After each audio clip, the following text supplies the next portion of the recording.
Oh, ambil gambar donat. Selfie Ria.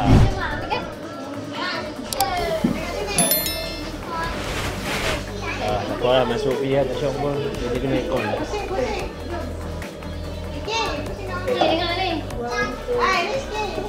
Eat donat. Eat donat.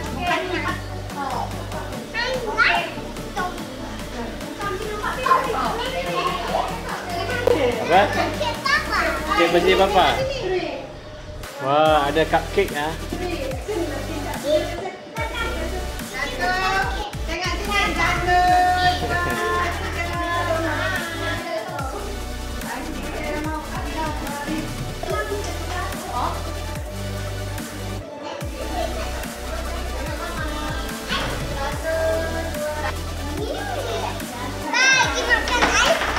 Aiskrim besar.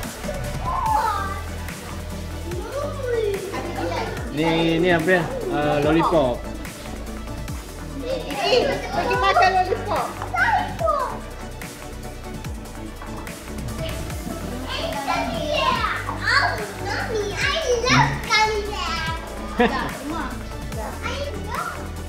Wow.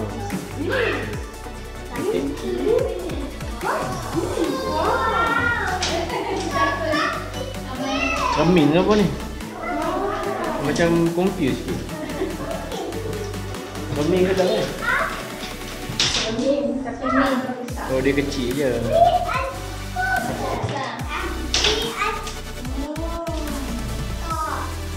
Mana ni jalan ni? Cari jalan langgar dinding ni. Dia ada gelang ni. Ha? Buat belanja. Ah, tu dia kata. Dia buat cermin tu. Dia kecil je ni. Abang ambil makan dulu. Cepat dekat. Alamak. Dekat lagi dulu. 1,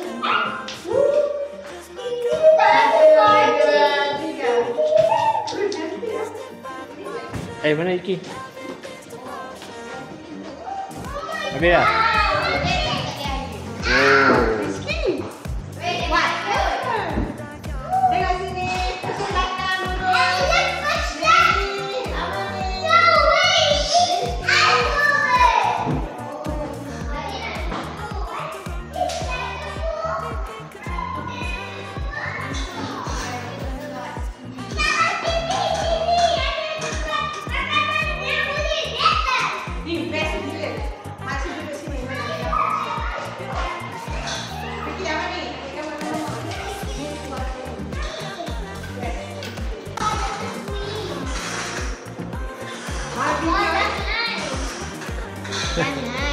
Ya.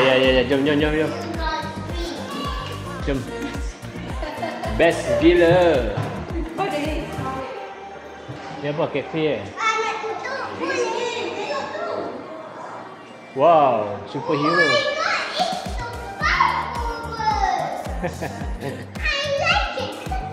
I like it. Okay, jom kita naik tempat lain lah.